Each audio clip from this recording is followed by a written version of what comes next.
back above 82,000, trying to reverse out from a very important pattern.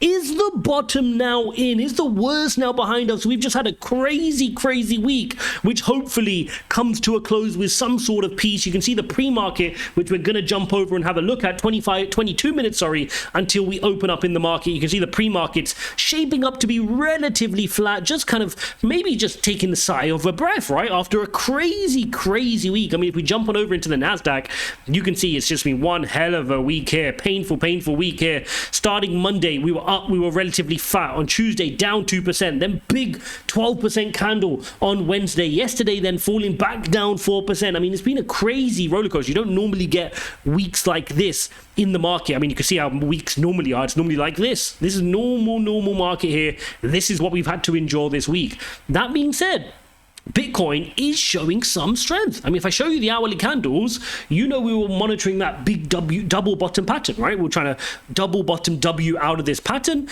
and then we got the breakout from the neckline, but we failed the retest because yesterday the markets dumped and we went back down again. Positive news is we've scraped out a higher low. There's your low, there's your higher low, and we're back above the neckline, which is really good. But we need a higher high. We need to get above this peak. So far, we're just struggling here over the last kind of couple of hourly candlesticks. Can the US Open allow us to do something like this and bounce to the upside? Let's take a listen to the suits to see how we're setting up for this market open. Someone who is a lapdog to Apple, and I resent that. I think that Apple's one of the greatest companies. I think a lot of people are still grappling with what the end game will be from this tariff regime. We'll see. Of course, negotiations have begun with many countries. We're hearing from the administration and different officials. We'll see if we get some near-term deals. That could be a positive, perhaps, for some. Now, the focus will start to switch now to earnings, right? You can see here this article. Jamie Dimon says he expects S&P 500 earnings estimates to fall as companies pull guidance. Analysts have generally reduced their S&P estimate earnings by 5% in recent days. Dimon says, I think you'll see some of that come down some more. Okay, so we've seen that. So that's going to be something we'll have to kind of fend with as the earnings season progresses. Extent, again, few want to speak publicly, if at all. But for other hands, some say, I don't understand what we're doing. Right. And I think that a lot of them, we have to convey that because I think that people don't seem to understand that the level of fear reminds me of another period in our country where until the army stood up to McCarthy, there were a lot of people who just said, listen, I got to be rolled. I'm sorry. Now, McCarthy was in many ways, the scourge of our nation. And I'm not saying that's the case with President Trump. I am just saying there's a level of fear that reminds me of other periods where people didn't want to go against Washington. Well, and we see it. We continue to see it as well. We've talked a number of times about the corporate law. Just want to weigh in on one of the most important data we're getting, which we're going to see how the market responds to, and that is China has already striked back, right, with 125% tariffs on U.S. goods as the trade war intensifies. Let's take a look at this. China has retaliated against U.S. President Donald Trump's country-specific tariffs by raising its levies on U.S. goods to 125% from 84%. Trump administration confirmed to CNBC on Thursday that the U.S. tariff rate on Chinese imports now effectively totals 145%.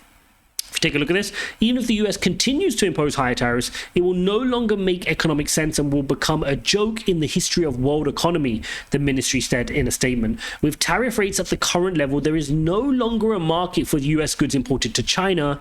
Basically, what they're basically saying is, look, you're just using it as an ego point now, right? Whether it's 145% or 165% or 200%, there's no market for your goods. We're not buying your goods right now, so you're just doing it to be a laughing stock, right? That's basically what they're saying. This is the end of the escalation in terms of bilateral tariff rates. Both China and the US have sent clear messages. There is no point of raising tariffs further, said Jiwei Zhang, president and chief economist at Pinpoint Asset Management. So look at this date. Sorry, I missed this bit here. This is important. If the US government continues to increase tariffs on China, Beijing will ignore. So they're basically capping it. They're saying 125, we're done. Anything after that, you're just trying to claim victory / play a game. We're going to ignore you. It's done. There's no market here for your goods. and that's it. So are they going to get to the table? Are they going to negotiate? That's ultimately what we're going to wait for. I think they will eventually. It's just how much damage are they going to do in the interim? Because ultimately, all these things eventually get sorted, right? It's like war. It's like physical war. Physical war, eventually you get a ceasefire after enough killing.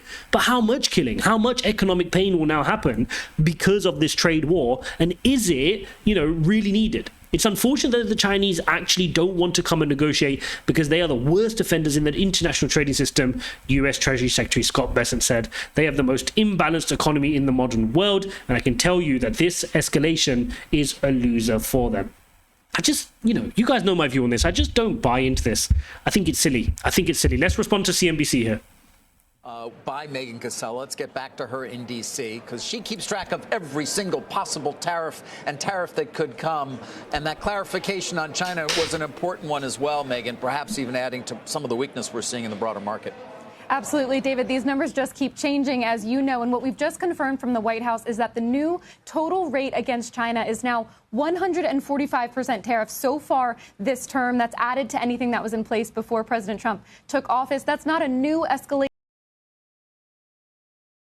Is in a three-quarter period, we took down the $15 billion. So that just sizes up a bad recession. If it's a mild recession, it'll be less than that. If it's a really bad recession, it'll be more than that. Either way, we can handle it and serve our clients. Earnings won't be great, and the stocks will go down, which I look at as an opportunity to buy back more stock. All right. I mean, he's just talking about the possibility of recession. Obviously, even a few days ago, prior to the rollback of the tariffs, or many of the tariffs, everybody was saying it looks, not everybody, right. Many people were telling me we expect there will be one. I think there's still obviously a lot of conversation around the possibility of a recession. Right, and I think in a recession you pull your forecast. And when people hear pulled forecasts, you just sell the stock. Now, is that right? I don't think so.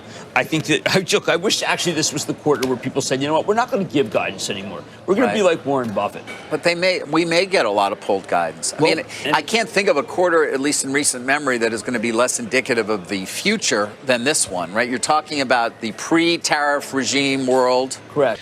And maybe to an extent, that's what markets started to price in yesterday as well. So obviously, they have to price in the whole China-US tariff trade war, but also they're probably thinking ahead to earnings and saying, okay, these guys are going to have to adjust their earnings. Let's therefore, price that into markets.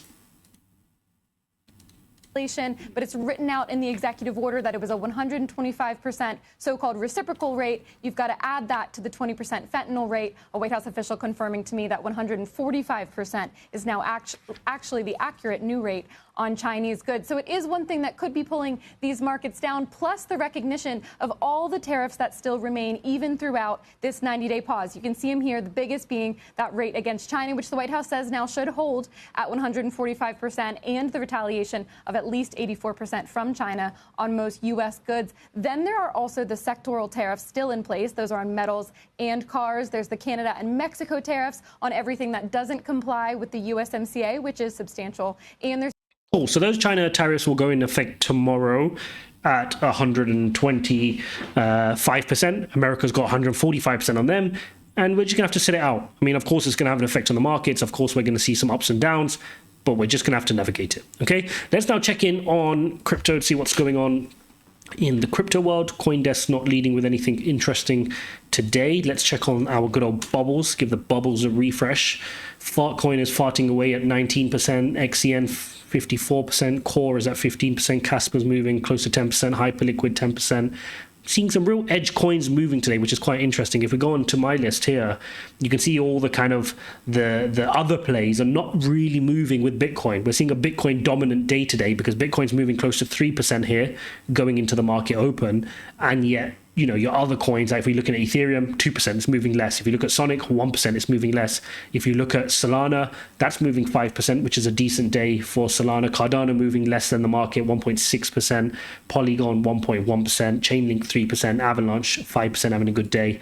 So, you saw my recipe yesterday to look for coins which are quick off the gate. I mean, Avalanche is definitely one. I mean, look how powerful that move is on Avalanche. It's got a strong day here, so it's ahead of the curve. So again, let me just show you that. That's the Bitcoin chart, right?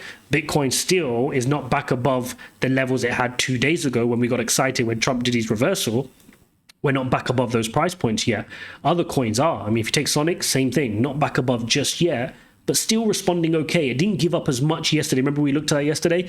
Didn't give us much up yesterday compared to the bar on Wednesday. So that was a good indicator for us to see which ones are relatively strong. So definitely Avalanche has got some attention, which is interesting for us to look at. What else is moving? Let's have a look here. Cardano, not particularly moving against the trend here on Cardano. Neither is Polygon. Algorand doing okay. Again, not massively moving against the trend. Cardano, not really either. Uniswap, no. So interesting. You can see Avalanche, the chart is clearly very different. Like, look at that. It's just ahead, 5% ahead of where it was 2 days ago, which is a strong move, to be fair. Anything else moving here? Ondo, there you go. Ondo's another one moving. A lot of people are interested in Ondo right now. Again, in terms of some of those RWA plays, up 11%. In fact, let's see how is doing as well, which is your mantra. Again, I've done a breakdown video on mantra. If you guys are interested, search the channel. Where's the mantra charts hiding from me? There we are. Okay, flat, not doing so great relatively to the market. Solana, okay, strong on Solana. Again, let's just focus on this Bitcoin dominance. The dollar index, obviously, 2 bad days in a row, right? Yesterday wasn't great, down 2%. Today wasn't great, down 1.5%. US 10-year yield continues to climb, which is quite interesting. Trump would probably want to see this calm down, but it's spiking, which shows that his reversal didn't completely help get the outcome he wants. Bitcoin dominance continues higher, right? A couple of days cooling off, and another strong candle today showing that, people are still a little bit worried. Risk is not completely on. You're seeing that by the dollar index going down. That's a clear telltale sign that risk rotating off, as is Bitcoin dominance going up. Right, indicates that people relatively don't want to be in altcoin. They relatively want to be in Bitcoin because it's the safer one, it's less volatile, and that makes complete sense in these types of uncertain markets. If we zoom out to the weekly chart, you can see just how strong Bitcoin is, and this is exactly why you need Bitcoin in the portfolio. I shared that in the last cycle, Bitcoin dominance went up to as high as 73%, and yet we haven't got close to the 70s. Okay, you can make the argument the market is more mature now, there's more altcoins, but even in this moment, when we were down here consolidating, I showed you the breakout, I drew the arrow, we got there, and I said, guys, I still think this can get in the 60 ranges, right? Maybe it won't necessarily go to 73, but in the mid 60s to late 60s, it can reach, and we're kind of there now. So, it just goes to show that in these cycles, Bitcoin continues to be the flock to safety within the crypto world. I know in the wider world it's treated as a risk on asset, but within crypto investors, amongst us guys, when we're a little bit more scared, we rather sell some of those crazy meme coins or risky altcoins, and we rather get a bit more Bitcoin. Dear Spence, good to see you in the chat. Hope you're doing well, buddy. Thanks for weighing in. Do jump into the conversation if you have anything to add.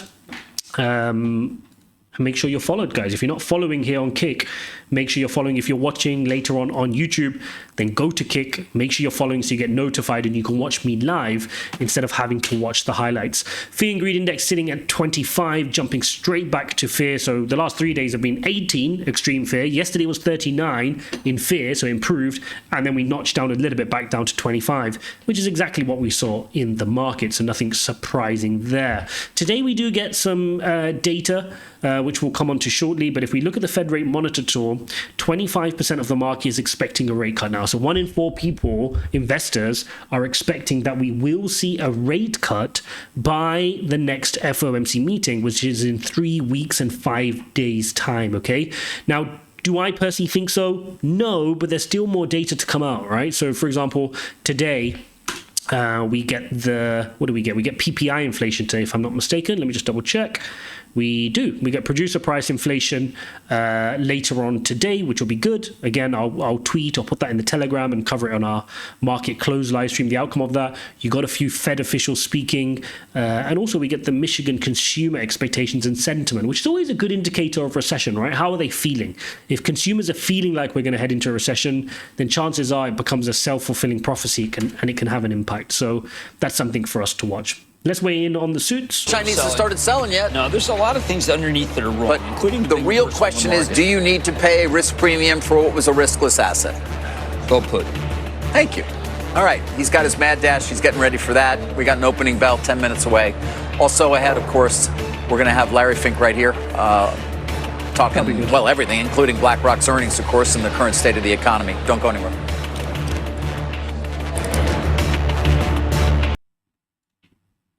He says that the notion that it has to go down is false. So you're seeing Jamie Dimon kind of draw caution to the Treasury Secretary, his wish. UCBO is saying we want Sonic to go up. Don't we all, guys? You got to be patient. I mean, you know, who do altcoins think they are in this kind of a global market? They're just going to go up. Like, come on. Well, you got to understand, altcoins are at the back of the list to pump, right? When things are ready to move, they'll move. But right now, we're not in that type of market. We're in a self-inflicted, horrible position in the market, thanks to the policy of the American president. And so we need to understand where we're at. We can't sit there being impatient, expecting an altcoin to pump just because, you know, we need our bag to go up. The market's in a completely different place right now. To just kind of consider how the 10-year is an integral part of our economy. On one hand, that's how the government presumably is going to fund itself. Eventually, they're going to need to issue longer dated paper. So that's a complete other TV show you may want to consider having. But as a practical matter on Main Street, which is what the administration is claiming to be in favor for in all of this, this is going to make its way into mortgages. So mortgage rates, so 10 years up 50 basis points this week. Mortgage rates will be up at least 50 basis points on a week-over-week basis. So this will have implications across the entire economy, borrowing. Oh, guys, just seen that we do have the PPI inflation already, which is great. Let's take a look at this. So another inflation report underlines the strength of the US economy before Trump's tariff chaos.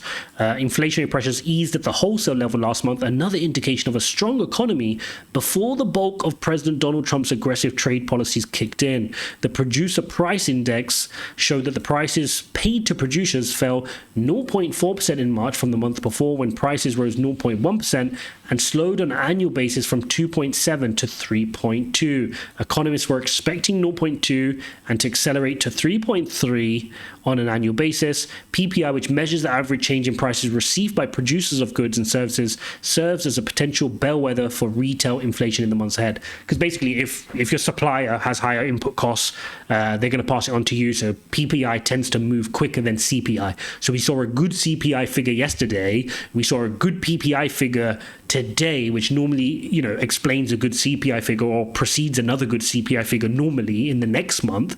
But the problem is this doesn't take into account what Trump has just done, which is a blanket 10% on everybody and 145% on China. So that's now going to take into effect on the next numbers. So when we look at the next CPI, when we look at the next PPI inflation expectations, they're going to be revised up, right? Analysts will revise those expectations up because of the tariffs. But now at least we know that underlying the economy was good, it was healthy, which is kind of a double-edged sword, because it's like, oh, you know, that sucks that Trump did that on such a healthy economy. But at least it's good news that we know that if we can resolve the tariff issues, which, like we spoke about yesterday, just means Donald Trump sitting in a room with the top 4 or 5 trade partners, which we spoke about yesterday: Mexico, China, Canada, and just batting it out, right? Sit down with the EU. Once you do 3 or 4 of those good deals, markets will be pretty ready to U-turn, because the underlying economy, and I can't stress this enough, is strong. Underlying crypto markets are strong. If you want any clues behind that, just look how quickly we're recovering. On the slightest bit of good news, we're ready to go, right? The market is ready to go. Let's see if Trump's tweeting anything interesting on his Truth Social. 5 minutes ago, we are doing really well on our tariff policy. Very exciting for America and the world. It is moving along quickly. And I think it's in his interest to say that, right? We spoke about this yesterday. He's got a 90-day pause. 90 days to negotiate is going to upset markets for 90 days. It's a long time. 90 days throws out the window major plans for major companies in the economy, right? If you're a company sitting on a multi-billion-dollar IPO, you're moving it. If you're a company about to build a big factory or do some big investment in your company, you're pressing pause. You're waiting, right? And that's 90 days may turn into 180 days. It could be kicked down the road, and before you know it, 2025 is gone, and all this investment has been sidelined, and Trump ends up with a first bad year as president. He's not going to want that. So he needs to do this quickly and efficiently, and in my mind, the first 30 days of this 90 days needs to be high impact. He needs to at least close the deal on the bigger trade partners like I just shared with you, and that will be considered a win. Markets can then start to move, because markets want certainty. They just want to know which direction are we heading in so that they can allocate accordingly. Welcome to CNBC's Crypto World. CNBC's daily digital show has trading updates, the latest headlines, a global perspective, and high-profile interviews. Scan to watch CNBC's Crypto World, sponsored by Crypto.com. I find it challenging to come up with a gift that's really impactful, something that really makes a difference. Shut up. They all go on the break at the same time. Like, does nobody want to like cover any good news here? We'll do it ourselves. We don't need them. We don't need them. We'll do it our own goddamn self. So we've done the fear and greed index. We've covered that off. Let's take a look here at what's going on with IPOs. So this is exactly what I was just referring to, right? With IPOs on hold even longer, tariffs spell trouble for private tech investors. This is what's going to weigh on markets, right? Ultimately, this is what you need to understand. And I know you're sitting there going, I want my altcoin bag to pump. Please pump my bag. You need to understand the economy, guys. You need to understand what risk on and off is. You need to understand why investors aren't happy and when they're happy, because when they're happy and money's being printed, we start being happy here. Bitcoin moves, all coins move. So it's important to understand, yes, Bitcoin is up 3% today, but this is not a euphoric 3% like the one we saw, the other day when Trump did his reversal. That was a different day. That was a better day to all intents and purposes because all coins were moving powerfully. You had 20% day on Sonic and Ethereum was moving and things were moving powerfully. That was the market as a whole quite rotating a little bit risk on compared to how much it rotated risk off. What you're seeing today so far as we wait for the US markets to open in the next 3 minutes is different. It's more of a slight adjustment to safety because you're seeing Bitcoin move more than these altcoins so far. But so far, markets are really focused on the US Open, right? It's really important that we look at the US Open. Europe today was relatively thereabouts. I mean, the FTSE was flat in the UK. The CAC was down, 1%. The DAX was down 1.68%. They kind of felt it a little bit. Stock 600 down 0.6. Asia, on the other hand, the ASX in Australia was unchanged. Nikkei did fall 3%. Nifty 50 in India was up 2%. And the Hong Kong index, the Hang Seng, was up 1.1%. And China was kind of flat. So, all direction is on the US at the moment. The main important market opening hours right now are the US ones, and that's what everybody's looking to. You're even seeing that, markets are doing okay, cryptos are doing okay, your trades are doing okay during the Asia and Europe hours, and then US opens with volatility, the VIX spikes, right? And you start to get pain. So that's what we're going to watch for. VIX is currently sitting here at 43. Yesterday, it climbed as high as 54 before calming down. The day before, it climbed as high as 57 before calming down. On Monday, of course, the crazy day, it went up as high as 60, which was really, really painful. So, don't be surprised to see VIX kind of climb on the day, particularly after the open, as we get a little bit of volatility. That being said, if we take a look at some of these guys, you can see that the pre-market isn't showing a nice color for some of these guys, particularly Coinbase down 4%. Oh, got some breaking news. What's this? New orders for Model S, Model X vehicles on a Chinese website. These both are models made in the U.S., so they're imported to China. You're not going to be selling any of those. No, not a one. No, that's it. Well, No. It's a trade embargo. We're no longer the two countries talking to each other. We need a little bit of perspective of someone who understands international markets. I think we should have Larry Fink brought in Right now? But Right now. I think, all right. Really? He's here. We're going to get interrupted by it. Oh. All right, guys, we're going to listen in to Larry Fink, the CEO of... Oh, can you hear me? Okay, guys, we're going to switch over to Larry Fink, the CEO of BlackRock, who's giving an interview with CNBC. Let's see what he's got to say to do with tariffs and everything else going on in the crazy world right now. You don't need that. Good. What may be happening is a lot of people are buying in advance of the elevated increases, like lines around Apple stores buying iPhones and all that stuff. But I believe all the uncertainty is really making everyone pause. And everyone's waiting. Let's turn the volume down for that clap for the opening bell. They just say slow down until we have more certainty.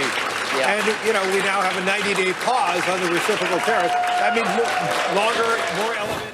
Hey, shush. Larry Fink is speaking. Let's take a quick pause. Let's get the opening bell. We'll be right back to Larry for a conversation. More red than green. We've got Project Hood, that's a Chicago-based nonprofit. Pet meds, who are they? The online pet pharmacy, Pet Meds. There's something you want to buy. Dog gets sick, man. You got trouble. No doubt about it. No doubt about it. All right, Larry, let's continue. I know we got a little bit of background noise here, but you're making the point. You obviously talked about this. Listen, we were talking about it, the uncertainty. So many CEOs we're speaking to. I've heard this now many number of times, similar to early days of COVID, like 5 years ago. Sure. I just don't know what's coming. I have nothing to expect, and so I'm keeping my head down. Is that a fair way to sort of characterize it? I think that's a bad answer because today you need to run into the uncertainty and try to find solutions. Okay. So keeping your head down, I would not like that as an answer as a shareholder with any CEO. Right. I mean, to me, this is an opportunity to look for opportunities. And because of all our clients having uncertainty, we are spending more time with more conversation with more clients globally than any time. Our job now is to be, helping, calming, giving them ideas. So if a CEO said, I'm going to keep my head down. Well, I guess that was the way one characterized it. But I guess it's the uncertainty itself that creates an inability to do long-term planning in terms of capital allocation. There's no question CapEx is falling right now until you have better understanding where should that CapEx go. But I do believe, as I said in my talk this morning, I do believe the mega trends are still with us, whether it's AI, data centers, infrastructure, the whole reorientation of our economy. So I think the mega force trends are not going to change by what is happening now. But maybe the execution of some of these trends may be delayed, maybe pushed out longer. But I still remain to be optimistic over the long run. Yes, we have to recalibrate. Yes, I do believe we're probably starting, if not, we're in a recession. Yes, I think the market is still underestimating how high inflation can get. If you factor in all the tariffs, right? You factor in all these other issues, it's going to be quite additive. I mean, I read in a report that if you just take the tariffs in the cost of home building, the average new home could be up as much as 26%. We already have a housing affordability problem. None of this sounds any good to me, Larry. And it's all self-inflicted, by the way. None of it needed to happen. This is not a pandemic. This is not a financial crisis. This is something that we've created. As I said also on Monday, the United States post-World War II was a global stabilizer. We are the global destabilizer. Right. Now, and Larry, that's a very hard thing to say because I pride ourselves of being, bringing the leadership, bringing the conversations. But I will say the power of U.S. capitalism is still alive. I will say more and more times clients worldwide are asking for our, at least at the CEO level, they're asking for our vision, our views. They still want to engage. They still want to build. So I'm long term, I'm less worried about some of these issues. But in the short run, I'm petrified at some of these issues. Petrified. Well, let's speak of being petrified. You and I are old enough to remember when Nixon went to China. Opened the door. Or the gold, or walking away from the gold standard. Right, the same couple of years. And I think that there was tremendous anxiety then going the other way. Did we really think that we could have a great relationship with Mao, who was a mass murderer? Did we think that we could actually do business with China? We did $1 billion with them the next year, but then next thing we know, we're doing $100 billion. Now we're doing $438 billion, and now we want to do zero. How does zero impact our country? Well, we've had now 20 plus years of supply chain creations, and another economic force, Jim, post World War II was consumerism. So we built the whole foundation of economic policy around consumerism, providing Americans with the cheapest products. Right. And so that was the foundation. Now, did that come at a cost that some of our communities were decimated, where they lost jobs? Absolutely. So maybe we went too far on the whole concept of consumerism. But let's be clear, the major economic foundation was based on consumerism. And so we wanted our companies to go around the world to find the best places to provide the highest quality at the cheapest prices so we could consume more. And we always thought that type of consumption was the most progressive form of economic behavior. More people could have more. And that was one of the fundamental reasons why the United States was the leader. Yes. Because our citizens were huge consumers.